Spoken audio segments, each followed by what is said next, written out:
আর খ্রিস্টানদের জন্য হচ্ছে রবিবার, আর আমাদের জন্য হচ্ছে শুক্রবার। চিল্লায় পড়েন আল্লাহু আকবার। তার মানে জুমার দিন, জুমাবারের মর্যাদা বেশি না কম? চিল্লায় বলেন বেশি না কম? জুমার দিন সকালবেলা ফজরের নামাজের পর থেকে ফেরেশতারা যতগুলো মসজিদে জুমা অনুষ্ঠিত হয়, ওই মসজিদে ঢুকার প্রতিটা দরজার মধ্যে দাঁড়িয়ে থাকে। কারা কারা আগে আগে জুমার নামাজ পড়ার জন্য মসজিদে যায়, প্রত্যেকের নামগুলো একটা জান্নাতের রেজিস্ট্রি খাতার মধ্যে তুলে নেয়। এই নামগুলো স্পেশালি আল্লাহর কাছে পাঠানোর জন্য। সুবহানাল্লাহ কইবেন না? ডানে বায়ে সামনে পেছনে যতগুলো দরজা, প্রতিটা দরজায় ফেরেশতারা বসে থাকে। কে আগে আসলো নাম তুলে দেয়। তুলতে তুলতে তুলতে তুলতে খতিব সাহেব যখন খুতবা দেওয়ার জন্য মিম্বারে যেয়ে বসে যায়, ফেরেশতারা তাদের খাতা বন্ধ করে তারাও খতিব সাহেবের সামনে জুমার খুতবা শোনার জন্য বসে যায়। পড়েন সুবহানাল্লাহ। প্রথম জুমার দিন জুমার মসজিদে যে ঢুকবে, বিশ্বনবী বললেন আল্লাহর রাস্তায় একটা উট কুরবানি দিলে যেই সওয়াব, এই সওয়াব আল্লাহ আমলনামায় দিয়ে দেয়। দ্বিতীয় পর্যায়ে যে ঢুকে, বিশ্বনবী বললেন বাকারা, গরু কুরবানির সওয়াব পায়। 3 নম্বরে যে ঢুকবে, বিশ্বনবী বললেন কাবসা, হাদিসের ভাষায় এসেছে আল কাবাস, কাবাস মানে হলো বকরি, বকরি কুরবানির সওয়াব। 4 নম্বরে যে ঢুকবে তার হচ্ছে দাজাজা, দাজাজা মানে মুরগি। 5 নম্বরে যে ঢুকবে, বিশ্বনবী বললেন বাইদা, নোয়াখালীরা কয় বয়দা, আমরা কই আন্ডা, কুমিল্লায় কই ডিম। আছে না নাই? এক দেশের কত ভাষা, এক দেশের গালি আর এক দেশের বুলি। আমরা বলি ছেলে, কুষ্টিয়ায় বলে পুত্র, আরেক জায়গায় গেলে বলে হুত, আরেক জায়গায় গেলে বলে ফোয়া। আছে না নাই? এক এলাকায় বলে বেটা ছেলে, ছেলেদেরকে বেটা ছেলে। মরদ ফোয়া, মরদ ফোয়া হইতে না, মরদ ফোয়া হবে। আহা, কি ভাষার বৈশিষ্ট্য! তো যেটাতে আমরা বলি ডিম, কোথাও বলে আন্ডা, কোথাও বলে বয়দা। তো এই বয়দা আল্লাহর রাস্তায় দান করে দিলে যেই সওয়াব, পঞ্চম ব্যক্তি ওই সওয়াব পাবে। এই 5 জনের পরে আর লেখালেখি নাই, বাকিদেরটা নরমাল এন্ট্রি করে সব ফেরেশতারা খুতবা শোনার জন্য বসে যায়। সুবহানাল্লাহ। তো জুমার দিনে আগে আগে যাবেন তো? সবাই রাজি আছেন? চিৎকার করে পড়েন ইনশাআল্লাহ। আলহামদুলিল্লাহ, আমরা এই জুমার দিনটাকে রাষ্ট্রীয় ছুটির দিন হিসেবে পেয়েছি, পাইছি না? 1984 সালে হুসাইন মোহাম্মদ এরশাদ সাহেব এই ভালো কাজ করছিলেন। উনি সব করছে জীবনে, স্বৈরাচারীও করছে, ভালো কাজও করছে। তো খারাপটা আর আমরা না বলি, যেটা ভালো ওইটাই বলি। উনার কারণে আজ অবধি, এই 84 থেকে আজ 34 বছর বাংলাদেশের রাষ্ট্রীয়ভাবে সাপ্তাহিক ছুটির দিন কোনটা? আলহামদুলিল্লাহ কইবেন না? এই উসিলায় আল্লাহ ওনারে মাফ করুক। পৃথিবীর অনেক দেশে কিন্তু শুক্রবার ছুটির দিন না। আমি বছরের বেশিরভাগ সময় মালয়েশিয়াতে থাকি। মালয়েশিয়ার সাপ্তাহিক ছুটির দিন রবিবার। খ্রিস্টানদের সাথে অনেক বিজনেস তাদের মেনটেন করতে হয়। তো তারা যদি শুক্রবারে ছুটির দিন করে, তাহলে সপ্তাহে 2 দিন ব্যবসা বাণিজ্য কাটা পড়ে যায়। নিজেদের কারণে শুক্রবার বন্ধ, যাদের সাথে বিজনেস ওদের কারণে রবিবার বন্ধ। আমরা আলহামদুলিল্লাহ আল্লাহর দেয়ায় পবিত্র দিনটাতে পেয়েছি জুমাবার। আলহামদুলিল্লাহ পড়েন। এই জন্য বিশ্বনবী বললেন খবরদার এদিনের নামাজ মিস করো না। মান তারাকা সালাসা জুমাইন তাহাউনান, গাফলতি করে টানা 3টা জুমা যে ব্যক্তি মিস করলো, তাবা আল্লাহু ফি কলবিহি, রব্বুল আলামিন ওই লোকটার অন্তরের মধ্যে মোহর মেরে দেয়। ওয়া কুতিবা ফি জুমরাতিল মুনাফিকিন, মুনাফিকদের খাতায় তার নাম তুলে দেয়। 3টা জুমা যদি কেউ মিস করে, 2টা পানিশমেন্ট। এক হচ্ছে তবে আল্লাহু ফি কলবি, আল্লাহ অন্তরে মোহর মেরে দেয়। ভালো কথা ভাল লাগে না, নামাজ ভাল লাগে না, আজান ভাল লাগে না, ইসলাম ভাল লাগে না, শুধু মৌজ মাস্তি ভাল লাগে, গান বাজনা ভাল লাগে। এরকম আছে না নাই? জুমার নামাজে যায় না। আরেকটা হলো কুতিবা মিনাল মুনাফিকিন, মুনাফিকদের খাতায় নাম তুলে দেয়। আল্লাহ হেফাজত করো। আরো জোরে পড়েন আমিন। জুমার দিন আগে আগে মসজিদে আসবেন? সবাই রাজি? আসেন, আল্লাহ জুমার ব্যাপারে কি ওয়াজ আমাদেরকে করলেন আমরা শুনি। শুনতে রাজি? আল্লাহ বললেন ইয়া আইয়ুহাল্লাযীনা আমানু ইযা নুদিয়া লিস-সালাতি মিন ইয়াউমিল জুমআতি ফাসআউ ইলা যিকরিল্লাহি ওয়া যারুল বাই', যালিকুম খায়রুল লাকুম ইন কুনতুম তা'লামুন। পড়েন না আল্লাহু আকবার। আল্লাহ বললেন ও আমার মুমিন বান্দারা শোনো শোনো, আপনাদেরকে অ্যাড্রেস করে আল্লাহ বলছেন, ও আমার মুমিন বান্দারা শোনো, ইদা নুদিয়া লিস-সালাতি মিন ইয়াউমিল জুমআ, জুমার নামাজের আযান যখন দেয়া হয়, ফাসআউ ইলা যিকরিল্লাহ, আল্লাহর স্মরণে তোমরা ধাবিত হও। ওয়াযারুল বাই, কেনা বেচা বন্ধ করে দাও। যালিকুম খায়রুল লাকুম ইন কুনতুম তা'লামুন, এটাই তোমাদের জন্য কল্যাণ যদি তোমরা বুঝতে পারো। জুমার নামাজের আযান যখন হয়, ফাসআউ ইলা যিকরিল্লাহ, আল্লাহর স্মরণে তোমরা বের হয়ে যাও। আল্লাহু আকবার। ফাসআউ ইলা যিকরিল্লাহ ইযা নুদিয়া লিস-সালামি ইয়াউমিল জুমআ, জুমার নামাজের আযান যখন দেয়া হয় বের হয়ে যাও, তখন কোনো কাজ রাখা যাবে না। এই আযান দ্বারা উদ্দেশ্য হচ্ছে খতিব সাহেব খুতবা দেওয়ার জন্য মিম্বারে বসলে যে আযানটা দেয়া হয়, এই আযান। কথা বুঝতে পেরেছেন? কিন্তু দুর্ভাগ্যজনক হলে সত্য, আমাদের বাংলাদেশে এই আযানটা কেন যেন মুয়াজ্জিন ভাইরা ইমাম সাহেবের সামনে এসে আস্তে আস্তে দেয়, ছোট ছোট করে ইমাম সাহেবের মুখের উপরে দেয়, মাইকে দেয় না। এটা পাইছে কই? এটা যে কোত্থেকে ঢুকছে এক আল্লাহই ভালো জানে। আযান মানে অ্যানাউন্সমেন্ট। আযান মানে কি? কথা বলেন। অ্যানাউন্সমেন্ট কি জোরে হবে না আস্তে? তো সব আযান মাইকে এত সাউন্ড করে, এই আযানটা ইমাম সাহেবের মুখের সামনে এসে ছোট ছোট করে কেন দেয়? এটার কোনো দলিল আছে বলে আমার জানা নাই। এই আযানটা মাইকে হতে হবে। আমি পৃথিবীর যত দেশ ঘুরেছি, অনেক বড় বড় মসজিদে আমি জুমার সালাত করেছি, সব জায়গায় মক্কাতুল মুকাররমা সহ মসজিদে নববী সহ সব জায়গায় খতিব সাহেব জুমার মিম্বারে বসার পরে যে আযানটা দেয়া হয়, এটাও অন্যান্য আযানের মতো মাইকে দেয়া হয়। আল্লাহ বললেন, ইদা নুদিয়া লিস-সালামি ইয়াউমিল জুমআ, জুমার দিনের আযান যখন দেয়া হয়, এই আযান দ্বারা উদ্দেশ্য হচ্ছে খতিব বসলে যে আযান 12:30 12:15 দিকে যে আযান, এই আযান উদ্দেশ্য নয়। বিশ্বনবীর সময়ে এই 12:30 12:15 দিকে যে আযান ছিল, এটা ছিল না। বিশ্বনবীর সময় ছিল না, আবু বকরের সময় ছিল না, সাইয়েদনা ওমর ফারুকের সময় ছিল না। এটা চালু হয়েছে সাইয়েদনা উসমান যুন্নুরাইনের সময়। তখন মদিনাতে মানুষের সংখ্যা অনেক বেড়ে গিয়েছে, লোকজন আর জায়গা হয় না, মুসল্লিতে ঠাসাঠাসি। উনি ঘোষণা দিলেন, সুকে জাওরা, জাওরা নামক বিশাল একটা বাজার আছে, ঘোষণা দিলেন এখন থেকে ওই জায়গায় জুমার নামাজ হবে। মানুষ যেন আগ থেকে প্রস্তুতি নিয়ে আসতে পারে, এজন্য জাওরা নামক বাজারে উনি আর একটা আযান দেওয়ার প্রচলন করলেন। সুবহানাল্লাহ। সেখান থেকে আজ অবধি আমরা এই অতিরিক্ত আযানটা দিয়ে থাকি। এটা নবীর সুন্নাত না, এটা সাহাবীর সুন্নাত। বিশ্বনবীর সুন্নাহ মেনে নেওয়া যেমনি আবশ্যক, 4 খলিফার থেকে পাওয়া সুন্নাতগুলো মেনে নেওয়া আবশ্যক। বিশ্বনবী বললেন, আলাইকুম বিসুন্নতি ওয়া সুন্নাতিল খুলাফায়ে রাশিদিন আল মাহদিয়িন, আমার সুন্নাত ধরবা, হেদায়েত প্রাপ্ত 4 খলিফার সুন্নাত ধরবা। কেমনে ধরবা? ইক্ষু চিনেন? ইক্ষু না গ্যান্ডারি নাকি আখ না কুশাই? হ্যাঁ, আখ। কাঁচা আখ খায় কি করে? এই সামনের দাঁত দিয়ে ভাঙে না? সামনের দাঁত দিয়ে বলে ভাঙে, চাপার দাঁত দিয়ে, এই জায়গার দাঁত দিয়ে শক্ত করে ধরতে হয়। বিশ্বনবী বললেন, আব্দু আলাইহা বিন নওয়াজিজ, আমার সুন্নত আর সাহাবীদের সুন্নতকে চাপার দাঁত দিয়ে আঁকড়ে ধর, যাতে ছুটে না যায়। চিল্লায় পড়েন আল্লাহু আকবার। এটা সাইয়েদনা উসমানের সুন্নাত। বিশ্বনবী বললেন, ইযা নুদিয়া লিস-সালাহ মিন ইয়াউমিল জুমআতি ফাসআউ ইলা যিকরিল্লাহ, জুমার দিনের আযান যখন দেয়া হয়, ফাসআউ ইলা যিকরিল্লাহ, আল্লাহর স্মরণের দিকে ধাবিত হও। দেরি করো না। দেরি করা যাবে? আযান হইলে কোনো কাজ রাখবেন? কোনো ব্যস্ততা থাকবে? কাজ একটাই, জুমার নামাজ। চিল্লায় বলেন, কাজ একটাই, সেটা কি? আল্লাহ বললেন ফাসআউ। ফাসআউ এর শাব্দিক অর্থ হচ্ছে দৌড়াও। আসলে কি? তো এই দৌড়াও দিয়ে আসলে দৌড়াও বোঝানো হয়নি, এটা দ্বারা বোঝানো হয়েছে আল মুবাদারা ওয়াল ইহতিমাম, ইম্পর্টেন্স দেয়া, এমফাসাইজ করা, গুরুত্ব, গুরুত্বের সাথে আগে আগে প্রস্তুতি নাও। ফাসআউ দ্বারা দৌড়ানো বোঝানো হয়নি। প্রমাণ কি? কারণ বিশ্বনবী দৌড়ে দৌড়ে নামাজে যেতে নিষেধ করেছেন। 2 রাকাত পড়ছো? সাহাবী কয় না, পড়ি নাই। বিশ্বনবী বললেন, ইরকা রাকাতাইন, 2 রাকাত পড়ো। সাহাবী 2 রাকাত পড়া শুরু করলেন, বিশ্বনবী আবার খুতবা দেওয়া শুরু করলেন।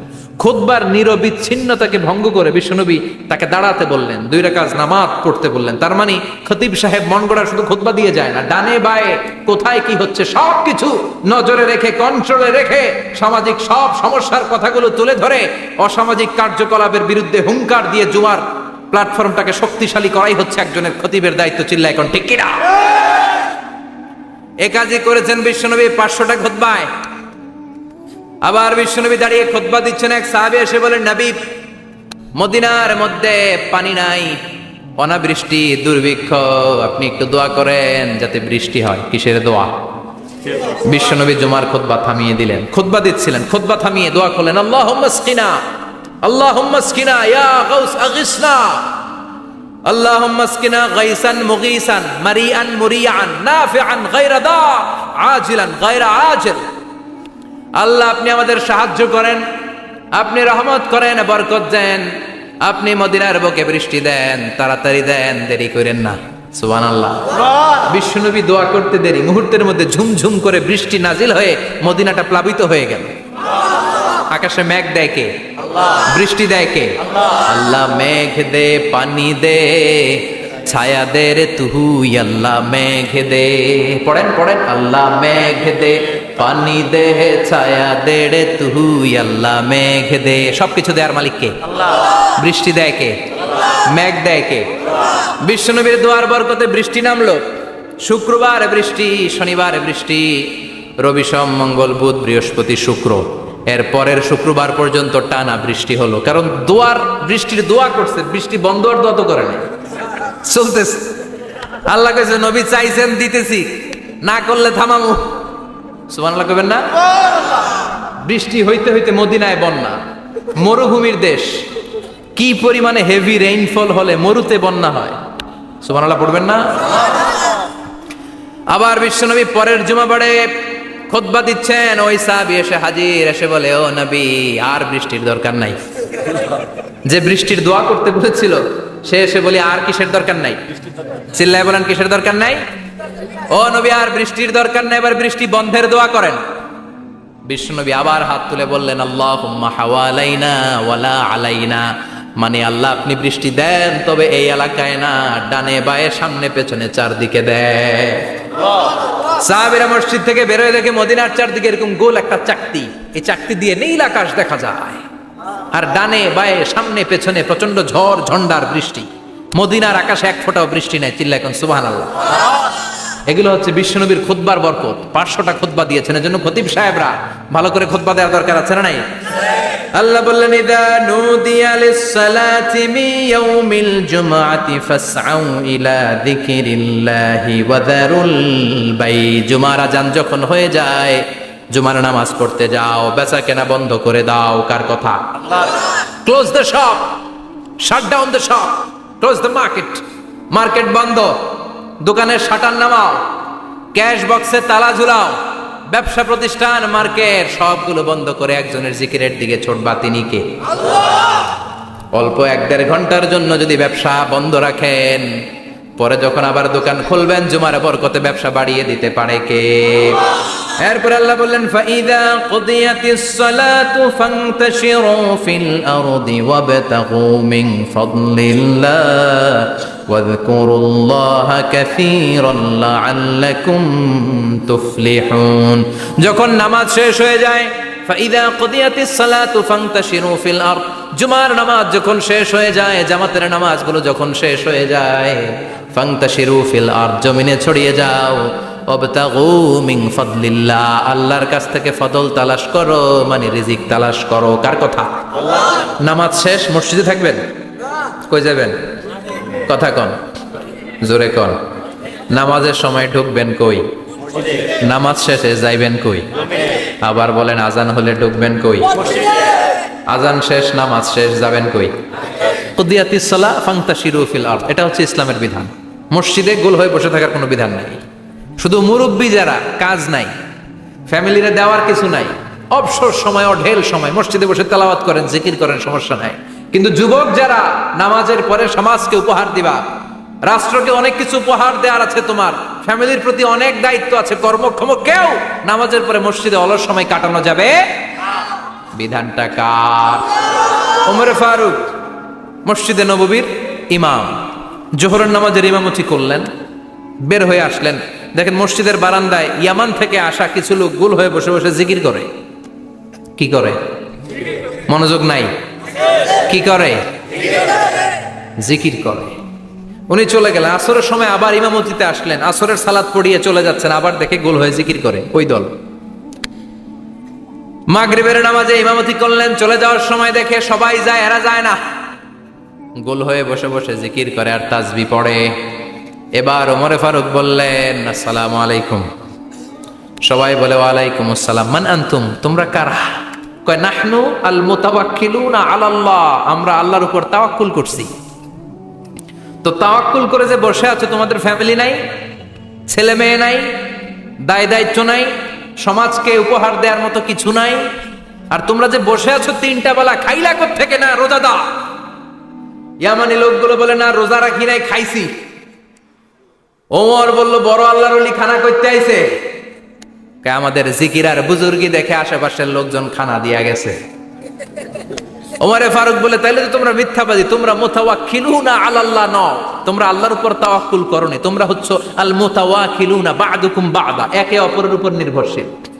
যারা খানা দিয়ে যায় এদের উপর তোমরা নির্ভরশীল। তোমরা জিকির করার তাকায় থাকো, বাটি আসে কোন দিক দিয়া, খাবারের প্লেট আসে কোন দিক দিয়া, জোরে কোন ঠিক কিনা?